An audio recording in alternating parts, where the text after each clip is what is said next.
Apa alasan mendasar munculnya parpol baru pemirsa di setiap gelaran pesta demokrasi 5 tahunan di tanah air dan bagaimana memastikan agar parpol baru ini benar-benar bisa menjadi manifest demokrasi bukan pencari investasi sesaat. Kita akan diskusikan dengan pengamat politik yang juga Direktur Eksekutif Poltreking Indonesia, Hanta Yuda pagi hari ini. Selamat pagi Mas Hanta, salam sehat Mas. Selamat pagi Mas Hanta. Salam sehat juga, terima kasih. Ya, di studio ada Eva dan juga Reno. Mas Hanta. Ada verifikasi administrasi dan juga faktual yang tentu tidak mudah. Bahkan ada juga parliamentary threshold. Partai bukan makin sederhana, bukan makin ramping, tapi terus muncul partai baru. Mengapa fenomena ini terjadi setiap pemilu? Ya, pertama ada 3 kelompok kategori partai dulu ya. Satu, partai berbadan hukum yang didaftarkan di Kementerian Hukum dan HAM. Itu biasanya banyak sekali. Kedua adalah partai peserta pemilu yang lolos verifikasi administratif maupun verifikasi faktual di KPU. Nah, mungkin nanti secara resmi akan diumumkan di tanggal 14 Desember 2022 untuk pemilu mendatang di 2024 nanti. Nah, yang ketiga, ini saya ingin menjawab pertanyaan yang paling menentukan adalah partai parlemen, yaitu partai-partai yang lolos ambang batas parlemen atau parliamentary threshold 4%. Nah, karena itu saya kira fenomena ini akan nanti teruji lagi, akan terulang di setiap pemilu-pemilu. Menciutnya partai-partai itu nanti akan dilakukan secara seleksi secara regulatif, kemudian juga diseleksi oleh pilihan publik. Nah, mengapa ini muncul terus? Saya kira ada beberapa variasi ya penyebabnya. Padahal kita tahu untuk menjadi partai yang lolos di parlemen itu sekarang ini sangat berat sekali, super berat bahkan, karena kalau sebagai peserta pun mungkin verifikasi faktual, tapi partai-partai yang punya logistik kuat pun, partai-partai yang punya infrastruktur kuat pun banyak yang tidak lolos. Bahkan partai lama, kita lihat berapa kali ikut pemilu. Hanura terakhir lolos di parlemen, kemudian menjadi tidak lolos. Partai Bulan Bintang, PKPI, dan seterusnya, itu partai-partai yang terus mengikuti pemilu tetapi tidak lolos. Jadi apalagi ada partai baru yang kemudian tantangannya basisnya itu juga cukup berat, saya kira menjadi tantangan.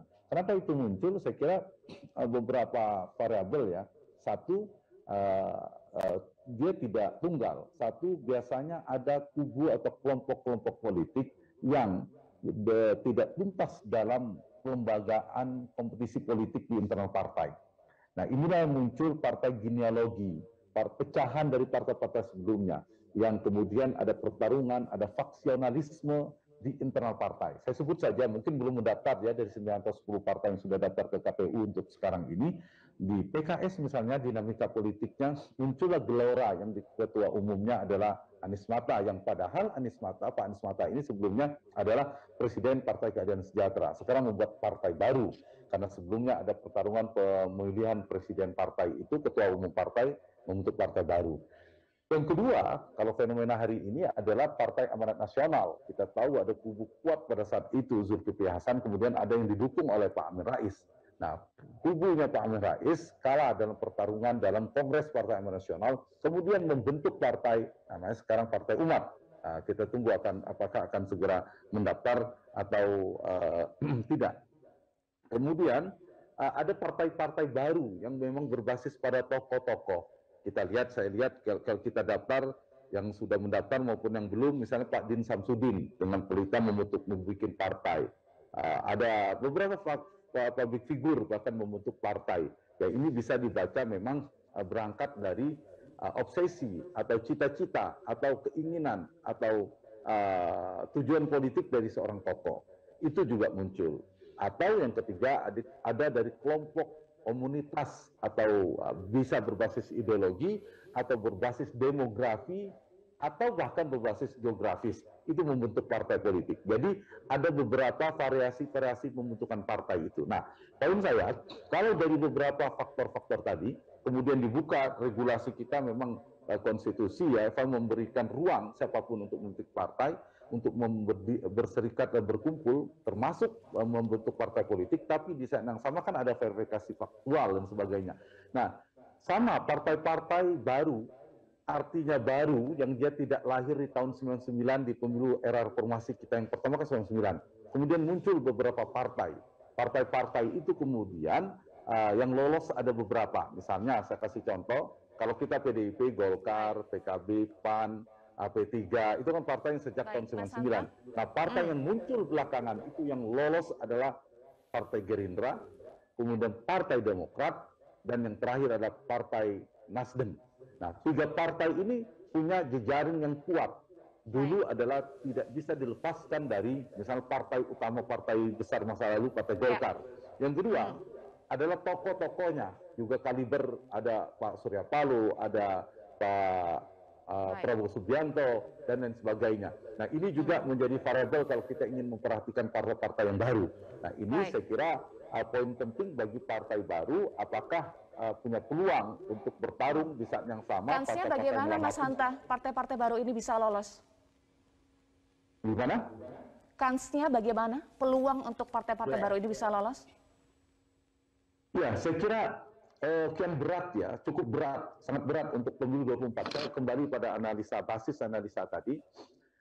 Kemarin saja ada dua partai sebenarnya yang cukup memiliki perbedaan diferensiasi dibandingkan partai-partai sebelumnya, itu Perindo dan PSI harapannya. Tapi nyatanya Perindo di 2019 itu hampir lolos, tapi tidak lolos juga, 3,sekian%, tidak sampai 4%. Padahal punya infrastruktur, logistik, media, dan sebagainya. Yang kedua PSI. Nah, ini juga saya ingin menjawab pertanyaan itu, ini juga sulit, tidak lolos pada 2019 yang lalu. Kemudian juga partai-partai lama yang terus mengikuti seperti partainya Pak Yusril Iza Mahendra PBB ternyata kembali tidak lolos. Bahkan Hanura itu tadinya ada di parlemen menjadi tidak lolos. P3 itu hampir tidak lolos. Apalagi partai-partai baru ini saya kira makin berat potensi untuk memenangkan 4%. Karena itu untuk mendapatkan perolehan 4%, karena itu dibutuhkan salah satu variabel penting untuk mendongkrak elektabilitas atau tingkat keterpilihan mereka sampai 4% itu harus diperhatikan.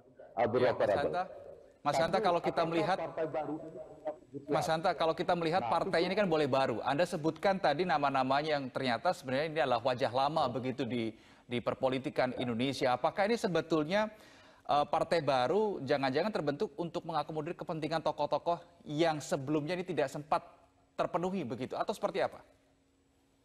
Iya, itu salah satunya, variatif ya. Ada yang tidak diakomodir di partai lain kemudian membuat partai. Nah, ada yang memang ingin jadi calon presiden. Atau bahkan ada partai yang nanti akan menjadi mesin salah satu pilpres. Jadi ada partai yang betul-betul ditujukan, didirikan untuk pemilu legislatif. Jadi memang arahnya untuk pemilu legislatif tembus di parlemen, di DPR RI. Yang kedua, partai yang memang orientasinya untuk DPRD saja, karena mereka realistis. Karena DPRD tidak ada ambang batas 4%-nya. Kan ada beberapa partai yang tidak lolos di DPR RI, tapi mereka berada di DPRD. Itu juga ada partai yang variasi, yang seperti itu kategorinya. Yang ketiga, dia tidak punya target yang besar di pileg, tetapi memang untuk menjadi mesin pilpres. Nanti mesin pilpres yang kemudian ingin menjadi bagian dari pemenangan pilpres. Itu juga ada partai-partai yang muncul seperti itu. Jadi bergantung pada beberapa variasi. Dan ada memang figur-figur yang memang dia disiapkan. Nah, ini kita contohnya ya yang muncul di beberapa di gambar Metro TV. Ada partai memang ya membawa untuk kepentingan pribadi, cita-cita lah dalam makna lebih netral, cita-cita personal atau tokoh tertentu. Tapi kalau tokohnya itu tidak punya kekuatan seperti misalnya dulu Pak SBY dengan Demokratnya, ya mungkin akar partainya awal tidak kuat, tetapi terdongkrak oleh faktor figur, itu bisa juga untuk melampaui. Atau ada partai yang memang akarnya kuat. Nah, juga tidak ada saya lihat dari partai-partai baru hari ini. Ya, Mas Hanta, apakah ada kemungkinan juga ya terbentuknya partai-partai baru ini juga ada campur tangan begitu dari partai-partai besar yang sudah ada, yang sudah eksis untuk tujuan-tujuan tertentu, misalnya untuk memecah suara atau dengan tujuan lain? Nah, itu yang saya maksud tadi kategori yang bisa jadi tujuannya bukan untuk diloloskan pileg, tetapi memang untuk pilpres. Atau untuk pilpres itu untuk mesin pemenangan pilpres. Atau untuk memecah lawan politik yang lain. Itu mungkin, itu memungkinkan. Karena ada punya basis. Ada beberapa partai, kalau kita bedah satu persatu, saya lihat itu ada partai memang tidak serius untuk lolos, tapi paling tidak dia bisa berpotensi menggerus partai sebelumnya.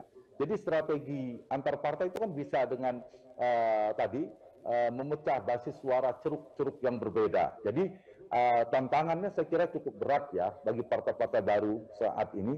Mereka harus lolos verifikasi administratif dan faktual. Kalau 9 partai parlemen kan tidak verifikasi faktual lagi.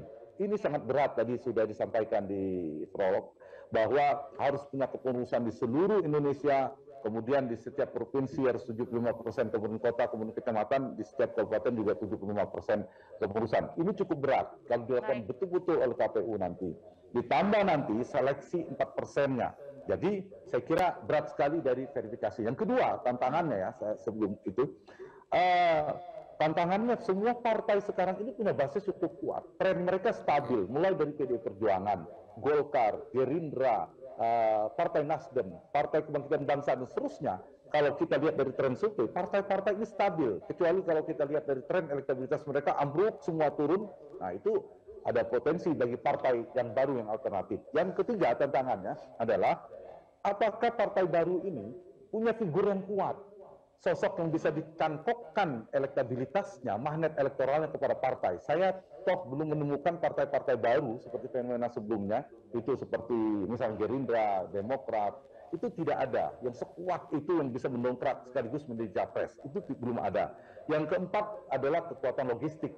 Kekuatan logistik ini dia sangat menentukan. Ya mungkin semua ada standar pasti. Yang sangat kuat juga. Nah, satu lagi adalah partai baru ini dia harus tampil punya diferensiasi yang kuat, beda, punya alternatif. Tapi kan kita belum melihat bedanya itu dengan partai-partai yang ada. Nah karena itu saya kira dari 5 yang saya buat ini, belum ada satupun partai yang mencolok kuat, meskipun ada 1-2 kemudian cukup punya akar ya, misalnya Gelora punya akar dari PKS-nya, kemudian Partai Umat ada tarik dengan Partai Amanat Nasionalnya. Meskipun juga diisi dengan wajah-wajah politikus lama begitu ya di Indonesia, masih belum dinilai, masih belum terlalu kuat. Baik, terima kasih Direktur Eksekutif Poltreking Indonesia, Mas Hanta Yuda. Baik, terima kasih Mas Hanta untuk waktunya sudah bergabung bersama kami di Metro Pagi Prime Time. Salam sehat, Mas Hanta.